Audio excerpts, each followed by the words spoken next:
आइए,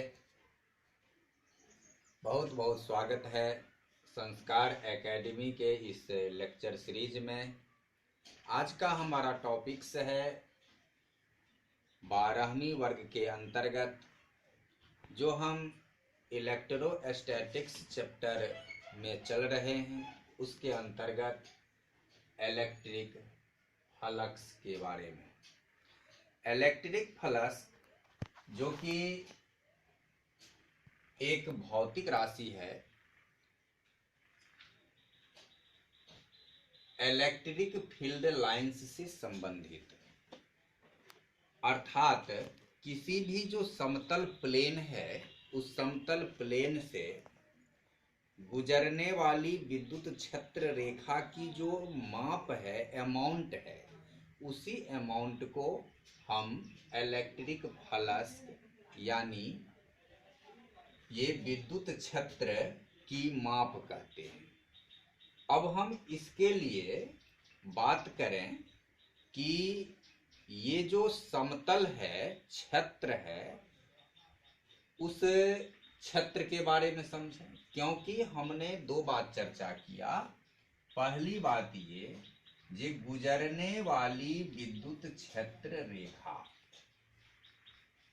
गुजरने वाली विद्युत क्षेत्र रेखाएं, और दूसरी बात हमने चर्चा किया कि तल से गुजरने वाली समतल से, तो समतल और समतल के पास एक एरिया होता है, एक क्षेत्र होता है। तो हमें देखना होगा कि ये जो पासिंग इलेक्ट्रिक फील्ड लाइंस है, गुजरने वाली विद्युत क्षेत्र रेखाएं हैं, और वह गुजर रही है जिस तल से, उस तल का एरिया क्या है। तो पहले हम इस तल के एरिया की बात करें। अब जैसे यहाँ हम 2 डायमेंशन में x और y 2 डायमेंशन में, यहाँ यदि हम इस तरह एक वर्ग ले लेते हैं ABCD, और इनके जो प्रत्येक साइड हैं वे साइड्स यदि ए आवे, और मैं कहूं कि इस स्क्वायर ABCD का एरिया क्या होगा, तो ABCD का एरिया क्या होगा, ये प्रश्न पूछने पर जो 10th के बच्चे होंगे या उनसे नीचे के बच्चे होंगे, वे फट से बोल देंगे कि ये भी कोई बात हुई, इसका एरिया होगा साइड्स इंटू साइड, यानी कि A स्क्वायर। तो area of ABCD equal to हो गया A square. Area of ABCD equal to A square. तो यहां तक तो ये बात समझ में आती है, लेकिन यदि अब हम इसको पढ़ रहे हैं इस अक्ष से रिलेटेड करके, तब इसका जो हमें एरिया निकालना होगा, वह एरिया हमें निकालना होगा एक वेक्टर क्वांटिटी में कि इसकी दिशा क्या है। और इसकी दिशा निकालने के लिए, जैसे कि ये x अक्ष और y अक्ष के अंतर्गत यदि ये वर्ग है, तो इसका जो दिशा होगा वह या तो अंदर की ओर होगा z अक्ष में, या फिर कि बाहर की ओर होगा। इसलिए अब जब अंदर की ओर है या बाहर की ओर है, तो इसके दिशा को व्यक्त करने के लिए हमें के कैप का प्रयोग करना होगा। तो A स्क्वायर के कैप यूनिट है, इकाई है, यूनिट वेक्टर है इस ऊंचाई के संदर्भ में, यानी z अक्ष के संदर्भ में। जैसे कि उसे यदि हम ऐसे समझें कि किसी तल में, जैसे ये हमारे वर्ग के सरफेस हैं, तो वर्ग के सरफेस हैं, और इससे यदि कोई क्षेत्र रेखा गुजरती है तो वे इस तरह से गुजरेंगे या फिर कि इस तरह से गुजरेंगे। तो तो हम इसे ए स्क्वायर के कैप कहेंगे। यह दो रूप में हो सकता है, यदि यह इस ओर बाहर की ओर है, यदि अंदर की ओर है, दोनों स्थिति सही है। तो अंदर की ओर होने में इसका एरिया होगा ए स्क्वायर माइनस के कैप। तो ए स्क्वायर के कैप भी सही है और ए स्क्वायर माइनस के कैप भी सही है। ये हमारे 2 डायमेंशन के हैं। अब यदि मान लो कि हम यहाँ एक्सरसाइज में एक बात करें कि इस तरीके से हमें यहाँ ऐसे एक वृत्त रखी हुई है और जिसकी त्रिज्या r है और इसकी त्रिज्या r है, और हम कहते हैं कि इसकी हमें निकालना है कि एरिया क्या होगा। तो वृत्त का क्षेत्रफल जो एरिया होता है वह पाई r स्क्वायर, तो हम सीधे कह देंगे। अब इसकी डायरेक्शन, तो डायरेक्शन इसका क्या होगा, इसका डायरेक्शन या तो इस ओर होगा या इस ओर होगा। तो यह y अक्ष के डायरेक्शन में आ रहा है, तो यह j कैप होगा या फिर माइनस j कैप होगा, माइनस j कैप। तो इस तरीका से हम इसके एरिया को लेंगे। मतलब ये है कि एरिया निकालने के लिए हमें एक डायरेक्शन की बात करनी होगी, एक दिशा की बात करनी होगी, क्योंकि अभी तक हमने जो भी एरिया पढ़ रहा था वे सब एरिया स्केलर क्वांटिटी था, अदिश राशि था। लेकिन हम इस पाठ के अंतर्गत जो एरिया पढ़ेंगे वह एरिया वेक्टर क्वांटिटी होगा, और वेक्टर क्वांटिटी के लिए हमें डायरेक्शन तो देना ही देना होगा। और डायरेक्शन हम किस तरह देंगे, यह देखें। किसी भी तल के लिए सीधी सी बात है कि वह पार करने वाली छत्र रेखा जिधर से जा रही है वही उसकी डायरेक्शन हुआ, दिशा हुआ। तो इस तरीका से जो हमें बनती है ये सदिश है, और इस सदिश को हम क्षेत्रफल सदिश कहते हैं। तो एरिया के रूप में हम लेंगे क्षेत्रफल सदिश, यानी कि एक क्षेत्रफल सदिश यानी एरिया वेक्टर। ये एरिया वेक्टर की हम चर्चा करेंगे। अब एरिया वेक्टर की हमने इस तरह चर्चा किया। ये जो हमने देखा है दो फिगर, ये दोनों एरिया वेक्टर 2 डायमेंशन में है। अब 2 डायमेंशन है, यदि 3 डायमेंशन की बात हो, 3 डायमेंशन में मान लो कि हमने यहाँ इस तरीका से एक क्यूब का निर्माण कर लिया। अब इस तरीका से एक क्यूब का हमने निर्माण कर लिया। अब क्यूब का निर्माण किया तो इसमें क्या होगा, मान लो कि हम इस सरफेस की बात करते हैं, इस तल की बात करते हैं।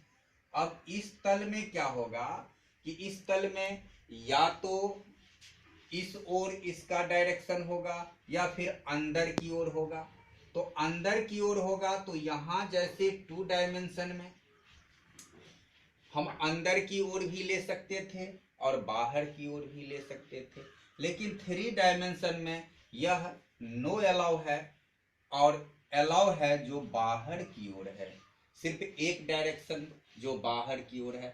इसी तरह यदि हम कोई भी ले लें, जैसे कि मान लो कि हम ये सरफेस ले लें, ये सरफेस ले लें, तो ये या तो नीचे की ओर होगा या ऊपर की ओर। अब ये नीचे ऊपर की ओर समझने के लिए हम बेहतर उदाहरण हम इस डिब्बा से समझ सकते हैं।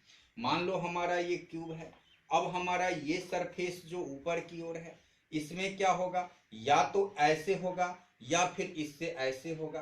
तो ऐसे जो नीचे की ओर अंदर की ओर होगा यह अलाउ नहीं है, हम इसकी डायरेक्शन सिर्फ ऊपर की ओर लेकर समझ सकते हैं, तो इसका डायरेक्शन ऊपर होगा।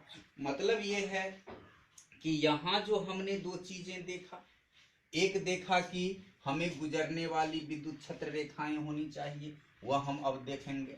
क्षेत्रफल सदिश की बात है तो सीधी बात है कि इस क्षेत्रफल सदिश को और किसी से कुछ लेना देना नहीं है। जिस तल की हम बात करेंगे उस तल पर जो लंबवत, उस तल पर जो लंबवत रेखा होगा वही लंबवत रेखा को हम क्षेत्रफल सदिश कहेंगे।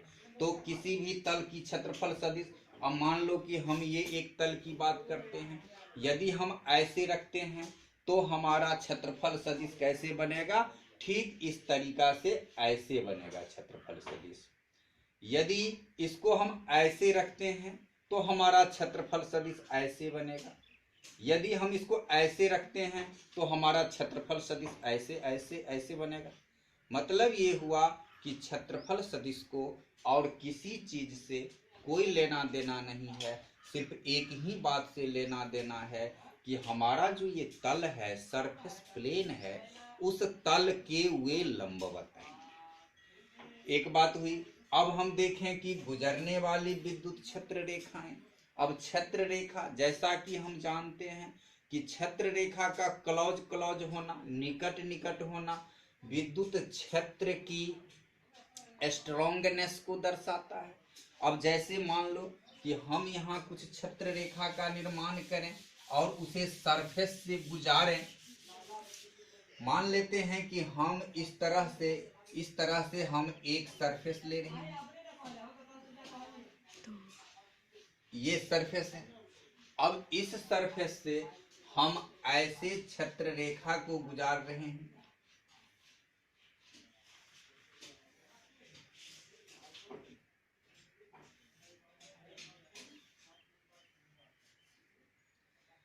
ये क्षेत्र रेखा इस तरीका से गुजर रही है। अब यहाँ हम देखते हैं कि इससे गुजरने वाली क्षेत्र रेखा कितनी है, 4 है। क्षेत्र रेखा, गुजरने वाले क्षेत्र रेखा की जो संख्या है उसी को हम विद्युत फ्लक्स कहते हैं। विद्युत फ्लक्स को हम इस तरीके से फाई से दर्शाते हैं, या कहीं कहीं इस तरह से का भी चित्र होता है जिसे कि हम साई कहते हैं। तो फाई या साई विद्युत फ्लक्स को हम इससे दर्शाते हैं। अब यहाँ यदि हमें कहता है कि इस चित्र में यह एक ABCD सरफेस है, इस सरफेस से गुजरने वाली क्षेत्र रेखा की संख्या हम इमेज करते हैं कि 4 है। अब यदि इसमें हमें निकालना है, बताना है कि इलेक्ट्रिक फ्लक्स क्या है, तो हमारा उत्तर आ रहा है कि यहाँ हमारा इलेक्ट्रिक फ्लक्स 4 है। और इसी में यदि हम इसके डेंसिटी को बढ़ा दें, विद्युत क्षेत्र रेखा की डेंसिटी को बढ़ा दें, तो इस तरह से यदि इसमें डेंसिटी बढ़ जाती है और वे इतने नजदीक नजदीक क्षेत्र रेखा हो जाते हैं। अब इस स्थिति में यदि हमसे प्रश्न होता है कि इस में विद्युत फ्लक्स का मान क्या है, तो हम कहते हैं कि विद्युत फ्लक्स का मान 7 है। तो एक बात क्लियर है कि विद्युत फ्लक्स का मान निर्भर करता है विद्युत क्षेत्र रेखा पर। यदि विद्युत क्षेत्र रेखा की संख्या ज्यादा है तो विद्युत फ्लक्स का मान ज्यादा होगा। तो पहली बात हम ये कह सकते हैं कि ये फाई जो है वह डायरेक्ट प्रोपोर्शनल है, यानी ये फाई वायरेज है किसका, तो नंबर ऑफ क्षेत्र रेखा यानी ई का, इलेक्ट्रिक फील्ड का। अब दूसरी बात इसको समझें। यदि मान लेते हैं कि हमें इतना बड़ा एरिया का सरफेस था, यदि यह एरिया ऐसे हमारा इतना बड़ा हो जाए, तब जो इससे पार करने वाली क्षेत्र रेखा की संख्या होगी, ये पार करने वाली क्षेत्र रेखा की संख्या कितना होगी, तो यह ज्यादा क्षेत्र रेखा इससे पार करेगी। अब इस स्थिति में यदि पार करने वाली क्षेत्र रेखा की संख्या ज्यादा होती है, मान लेते हैं कि ये 10 होता है या कि फिर ये 20 होता है, तो इसकी वैल्यू भी बढ़ जाती है। मतलब ये हुआ कि ये विद्युत फ्लक्स का मान किस पर निर्भर करेगा, तो सरफेस के एरिया पर निर्भर करता है। और सरफेस के एरिया बढ़ने से विद्युत फ्लक्स का मान बढ़ता है, क्योंकि जब एरिया बढ़ जाती है तो उसे गुजरने वाले क्षेत्र रेखा की संख्या बढ़ जाती है। और इस तरह से जो ये फाई है वे डायरेक्ट प्रोपोर्शनल है एरिया के, क्षेत्र के, और ये 2 चीजों पर निर्भर किया, विद्युत फ्लक्स। तो इस तरह से हमने देखा कि विद्युत फ्लक्स किस तरह और किस स्थिति में पार करता है और कैसे पार करता है। अब देखो हम इसकी परिभाषा पढ़ लें। परिभाषा है the number of electric field lines which are passing perpendicular. यह कैसे पास करेगा? परपेंडिकुलर पास करेगा। यदि हम मान लेते हैं कि हमारे जो सरफेस हैं वह इस तरीके से हैं, तो इससे कितनी छत्र रेखा गुजर रही है? इससे एक भी छत्र रेखा नहीं गुजर रही है। और इस स्थिति में जो हमारा मान आता है वह विद्युत फ्लक्स का मान शून्य आ जाता है। यह स्थिति क्या है? मान लेते हैं कि हमारा ये सरफेस है, इसको यदि हम ऐसे रख देते हैं तो गुजरने वाली विद्युत छत्र रेखा कैसे गुजरेगी? ऐसे ऊपर से होकर निकल जाएगी, नीचे से होकर गुजर जाएगी, लेकिन इस सरफेस को वह कहीं भी टच नहीं करेगा। और इस स्थिति में हमारे विद्युत फ्लक्स का जो मान होता है वह शून्य हो जाता है, न्यूनतम होता है। और जब इस स्थिति में हमारा सरफेस है तो इस स्थिति में जो गुजरेगा इस तरह से विद्युत छत्र रेखा, ये विद्युत छत्र रेखा अधिकतम गुजरेगा। और इसको यदि हम इस स्थिति में रख दें तो विद्युत छत्र रेखा जो गुजरेगा वह इस सरफेस से तो गुजरेगा, लेकिन सरफेस से उतना नहीं गुजरेगा जितना कि इस स्थिति में गुजरता है। तो मतलब ये है कि हमें इस तरीके से विद्युत फ्लक्स का मान निर्भर करता है गुजरने वाली छत्र रेखा पर और सरफेस का जो झुकाव है, एंगल है, उस पर। अब हम बात करते हैं कि यह इस एंगल पर निर्भर कैसे करता है।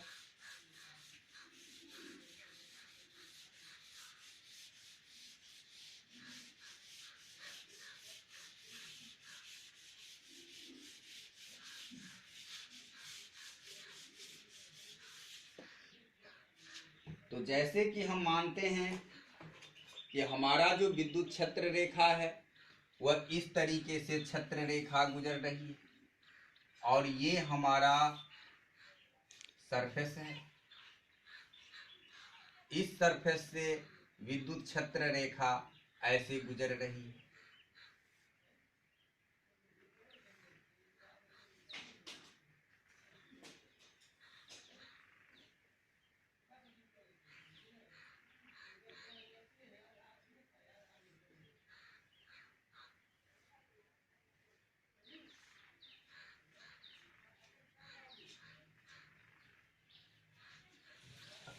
अब ये जो गुजरने वाली छत्र रेखा है, मान लेते हैं कि हमारा ई है।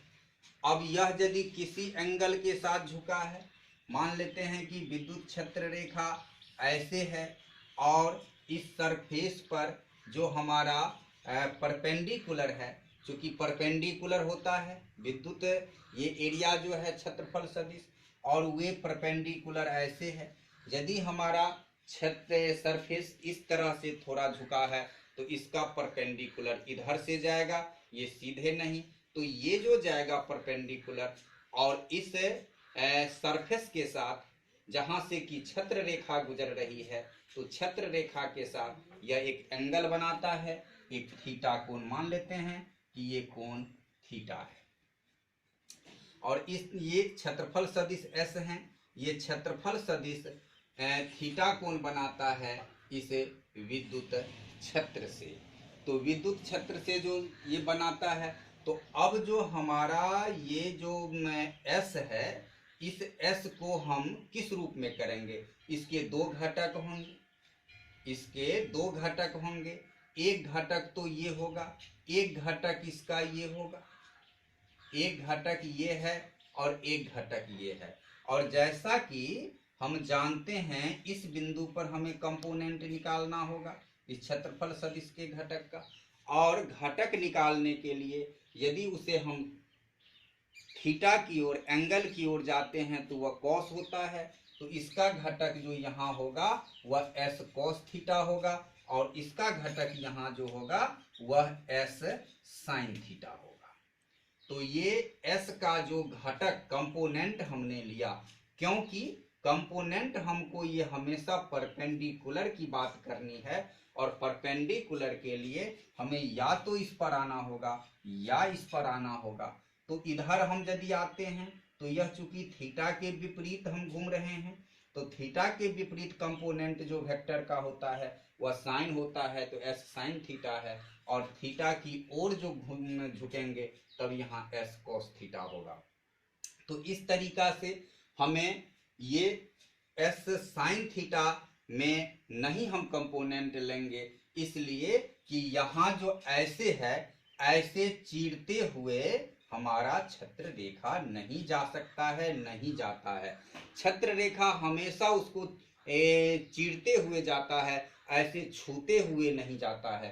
तो इस स्थिति में जो ऐसे है, यहाँ जो हमारी ऐसे करके ये जो बन रही है, इसमें हमारी छत्र रेखा ऐसे गुजरेगी, ऐसे, इसमें ऐसे कभी नहीं गुजरेगी। इसलिए हमें ये कंपोनेंट काम में नहीं लेना है, हमें ये कंपोनेंट ही काम में लेना होगा। और इस आधार पर जो विद्युत फ्लक्स की परिभाषा बनती है, वह विद्युत फ्लक्स की परिभाषा इक्वल टू होता है ई एस कॉस थीटा। तो यहाँ हमें विद्युत फ्लक्स की एक परिभाषा निकालनी है, सूत्र निकालना है, और वह विद्युत फ्लक्स का फाई इक्वल टू है ई एस कॉस थीटा। हमने कॉस थीटा क्यों कंपोनेंट लिया, स्पष्ट है, हम इस कंपोनेंट को नहीं ले सकते हैं। हमारा मान लो कि ये सरफेस है, तो ये सरफेस ऐसे चीरती हुई आएगी, हम उसको ऐसे में ऐसे चीरते हुए नहीं दिखा सकते हैं। ये जो हम सरफेस अभी लिए हैं इस तरीका से, तो इस तरीका में ऐसे इसका कभी भी क्षेत्रफल सदिश नहीं बनेगा। क्षेत्रफल सदिश हमारा ये बनेगा और ये बनेगा क्षेत्रफल सदिश, इसलिए हमारी ये लाइन ही कंपोनेंट में आएगी। इस लाइन का ही कंपोनेंट हमें काम में लेना है जो s cos थीटा है। तो ई एस cos थीटा, और इसको जैसा कि हम जानते हैं सदिश निरूपण के अंतर्गत सूत्र है कि यदि हमें है ए बी cos थीटा, तो ए बी cos थीटा को हम vector a dot vector b लिखते हैं। तो इस आधार पर जो हमारा ये फाई आ जाता है, ये फाई है vector e dot vector s। तो ये हमारे विद्युत फ्लक्स के एक सूत्र हैं, और विद्युत फ्लक्स में हम इसी की चर्चा करेंगे। अब इसमें जो समझने की बात है, वह एक ही बात हमको समझनी है कि हम हर हमेशा जो ये क्षेत्रफल सदिश लेंगे वह तल के लंबवत लेंगे, परपेंडिकुलर लेंगे, और इसको किसी से कुछ जरूरत नहीं है। ई जो है विद्युत क्षेत्र रेखा की संख्या है, तो यहाँ से हमें एक सूत्र आता है कि विद्युत flux phi equal to E S vector E into vector S या ई एस कॉस थीटा। अब जरा देखें कि ई एस कॉस थीटा में किस स्थिति में मान हमारा उच्चतम आता है और किस स्थिति में न्यूनतम आता है। यह जो हमारा फिगर है उसमें विद्युत क्षेत्र रेखा ये है, तो विद्युत क्षेत्र रेखा ये है, और यही हमारा एस भी होगा। क्यों? क्योंकि इस स्थिति में यदि हमारा सरफेस है तो ये इस तरीका से ऐसे जो जा रहा है, इस तरीका से जो हमारा ऐसे जो क्षेत्र रेखा जा रहा है, और यहाँ पर परपेंडिकुलर लंब भी ऐसे ही होगा। तो इसलिए ये दोनों की जो दिशा है क्षेत्रफल सदिश की और क्षेत्र रेखा की, वह दोनों की समान दिशा है, और इस स्थिति में हमारे जो थीटा का मान आ जाता है वह आ जाता है 0 डिग्री। अब 0 डिग्री से यदि हम फ्लक्स को निकालते हैं तो ये फाई इक्वल टू होता है ई एस कॉस 0 डिग्री, और कॉस 0 डिग्री 1 होता है, तो ई एस जो कि मैक्सिमम मान है, ये मैक्सिमम मान है। और क्यों हमें ये मैक्सिमम मान किस रूप में आया? जब क्षेत्र रेखा तल के लंबवत जा रही है क्षेत्रफल सदिश से, यानी क्षेत्रफल सदिश और विद्युत क्षेत्र के बीच बना एंगल यदि 0 डिग्री है तो अधिकतम विद्युत फ्लक्स का मान है। अब यदि हम इस तल की बात करें, यदि हम इस तल की बात करें तो क्षेत्र रेखा ऐसे गुजर रही है और हमारा तल यहाँ है, इसके लंबवत क्षेत्रफल सदिश ऐसे आ रहा है। तो ऐसे क्षेत्रफल सदिश आ रहा है और ऐसे छत्र रेखा जा रही है तो दोनों के बीच एंगल कितना हुआ 90 डिग्री। और 90 डिग्री यदि एंगल हुआ तब हमारे इस फाई का मान कितना आ रहा है ES cos 90 डिग्री। अब ES cos 90 डिग्री में cos 90 डिग्री 0 होता है तो 0 हो गया, यानी इस स्थिति में हमारा जो फलक का मान है वह मिनिमम है 0। जब हमारा इस तरह से पृष्ठ है, जब हमारा इस तरह से पृष्ठ ऐसे झुका है और ऐसे झुका है तो गुजरने वाली छत्र रेखा ऐसे ऐसे गुजरेगी और इसका लंब ऐसे है, तो छत्र रेखा और इसके बीच का एंगल थीटा होगा। तो उस स्थिति में हमें ES cos थीटा से उसका मान आएगा। अब वह थीटा 45 डिग्री पर है तो 45 डिग्री बैठा देंगे, 30 पर है 30 बैठा देंगे, जो एंगल आ रहा है उस एंगल को हम बैठाएंगे। तो इस तरीका से हमने विद्युत फलक के बारे में देखा, एक नई भौतिक राशि, जिस राशि के द्वारा हम विद्युत छत्र रेखा की गणना करते हैं या किसी समतल प्लेन पर विद्युत छत्र की गणना करते हैं, लेकिन गुजरने वाली जो विद्युत छत्र रेखा है वह लंबवत गुजरती है छत्र सरफेस के, प्लेन के। तो इस तरीका से हमने यहाँ देखा कि ये फाई इक्वल टू E और S जो कि विद्युत फलक का मान है। अब इस विद्युत फलक के मान से हमने देखा कि ये सरफेस जो है वह इस तरह से हुआ। अब यदि हम एक और पोजीशन की कल्पना करते हैं, वह पोजीशन है अनियमित सतह। यदि ये तो नियमित सतह की बात हमने देख लिया, यदि हमारा प्लेन अनियमित है और जैसे हम मान लेते हैं कि इस तरीके से हमारा कोई प्लेन है और इसमें से छत्र रेखा गुजर रही है। अब कितना छत्र रेखा गुजर रही है, विद्युत फलक का क्या मान है, हमें ये निकालना है। इसके तो किनारे ये तो रेगुलर शेप में है नहीं, तो इस स्थिति में हम क्या करते हैं कि यहाँ इसके हम ये अल्पांश छत्र लेते हैं। ये अल्पांश छत्र लिया, मान लिया कि ये अल्पांश छत्र DA है, पूरा क्षेत्रफल A है तो अल्पांश लिया तो DA है।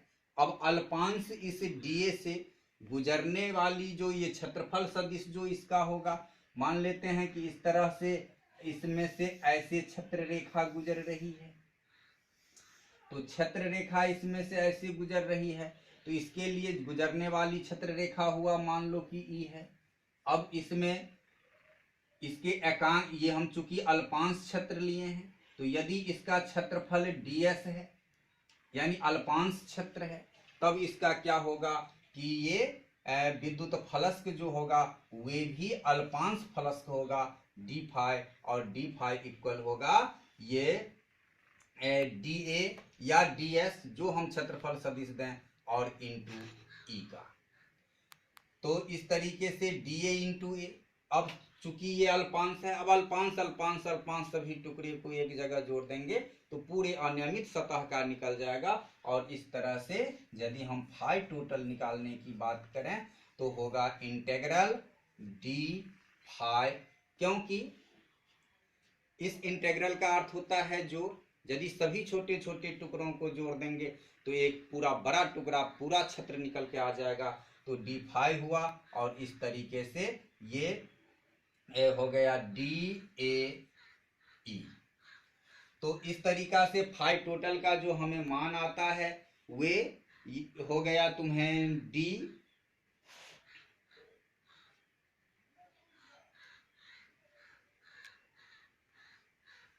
तो ये EDA इस तरह से, चूंकि ये वेक्टर में है हमने इसको कॉस नहीं लगाया है, इनटू लिखा, तो यही हमारा जो हो गया फाई टोटल, ये हमें एक सूत्र के रूप में आ गया यह पूरे अनियमित सतह के लिए। तो यहाँ एक ये फ्लक्स का सूत्र हो गया कि यदि अनियमित सतह है तब हमारे जो विद्युत फ्लक्स के मान होंगे वो ये।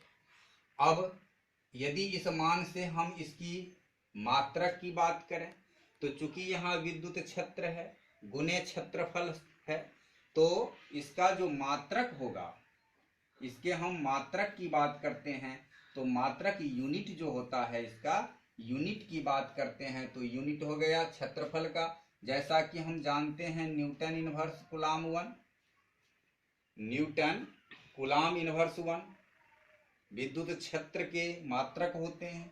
और यहाँ एस क्षेत्रफल है, तो क्षेत्रफल मीटर स्क्वायर, क्षेत्रफल मीटर स्क्वायर हुआ, तो मीटर स्क्वायर, तो इस तरीके से newton metre square coulomb inverse 1 इसका मात्रक आता है। एक दूसरा मात्रक भी हम क्षेत्रफल का देखे थे, वोल्ट मीटर इनवर्स 1। यदि इससे निकालते हैं इंटू एम स्क्वायर, तो एम का यहाँ 2 और -1, ये हो गया m2, 2 में से 1 लेस हुआ Vm, ये भी एक इसका मात्रक होगा विद्युत फलक का। अब हम इसकी बीमा निकालें, विद्युत फलक की बीमा क्या होगी, तो विद्युत फलक की बीमा होगी, हमने देखा कि यहाँ क्या है, न्यूटन है, बल है, तो अब बल का बीमा क्या होगा, तो बल की बीमा जो हम निकालते हैं तो बल F इक्वल टू होता है ma, तो द्रव्यमान के लिए तो m आ जाएगा, त्वरण के लिए m हुआ, और त्वरण के लिए सोचें तो यह v माइनस u/t है, और v के लिए यदि सोचें तो v बराबर है डिस्टेंस बाय, यानी दूरी बाय समय। अब दूरी के लिए बीमा होता है, चूंकि दूरी लंबाई में मापी जाती है तो L/t, और इस तरीका से v के लिए यह L/t हुआ, तो a के लिए क्या हुआ L/t, और यह t के लिए t, तो ये हो गया LT इनवर्स 2। तो इस तरीका से त्वरण हुआ, तो ये द्रव्यमान के लिए m और त्वरण के लिए LT इनवर्स 2, तो ये बल के लिए हुआ। अब हम बल की बीमा यहाँ बैठा देते हैं, MLT इनवर्स 2। अब बल के बाद ये जो हम देखे हैं E के लिए जो हम बीमा दे रहे हैं, तो E का जो मान हम देखे हैं कि E होता है E इक्वल टू F/Q, तो अब यहाँ हमने F का बीमा बैठा दिया। अब बाय Q का बीमा देना है, Q आवेश है, आवेश के लिए होता है I इक्वल टू Q/T, तो Q इक्वल टू IT। अब I को हम एम्पियर A लिखें, या कहीं कहीं I भी रहता है, और T के लिए समय के लिए T हुआ, तो ये हो गया AT, तो आवेश का हो गया AT। तो इस तरीका से हमने E को कंप्लीट किया, E हो गया F/Q, जो हमारा E का सूत्र है। अब आगे हमको S देना है, तो S क्षेत्रफल है, क्षेत्रफल होता है दूरी गुने दूरी, यानी लंबाई गुने लंबाई, और लंबाई को हम L बीमा से करते हैं, तो ये हुआ L²। और इस तरीका से जो हमारा फाइनल बीमा आ रहा है वह आ रहा है M, L यहाँ 1 पावर, यहाँ 2 पावर, इंटू में LQ, और T यहाँ -2, एक यह -1, तो T-Q, और A नीचे है तो इसका भी पावर -1। तो इस तरीका से ये हमारे विद्युत फलक के बीमा हैं। तो विद्युत फलक के बीमा हैं MLQ, T इनवर्स 3 और A इनवर्स 1, ये हमारे विद्युत फलक के बीमा निकल कर आए। अब एक बात हम देखें कि ये विद्युत फलक दो वेक्टर राशि E और S के गुणनफल हैं, लेकिन यह विद्युत फलक एक अदिश राशि है, एक स्केलर क्वांटिटी है। यहाँ हमें भ्रमित नहीं होना है, ये फाई क्या है, स्केलर क्वांटिटी है, यह वेक्टर नहीं है।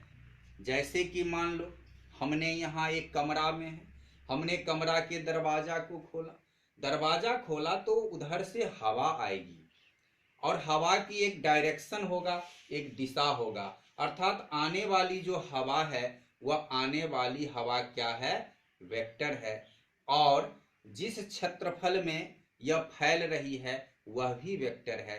लेकिन यहाँ जो अस्थिर हो चुकी हवा है उसकी कोई दिशा नहीं है, अत्र तत्र वो भरी हुई है, तो वो एक अदिश राशि है। उसी तरीका से हम समझ सकते हैं कि दो सदिश राशि का गुणनफल अदिश राशि है, ये विद्युत फलस्क।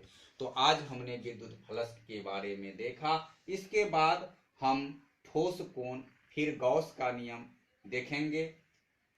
आज के वीडियो में बस इतना ही। यदि वीडियो अच्छा लगा हो तो लाइक करना, अपने दोस्तों के बीच शेयर करना, और पहली बार चैनल पर आए हो तो सब्सक्राइब जरूर कर देना। तब तक के लिए बस इतना ही। बहुत बहुत धन्यवाद वीडियो को देखने।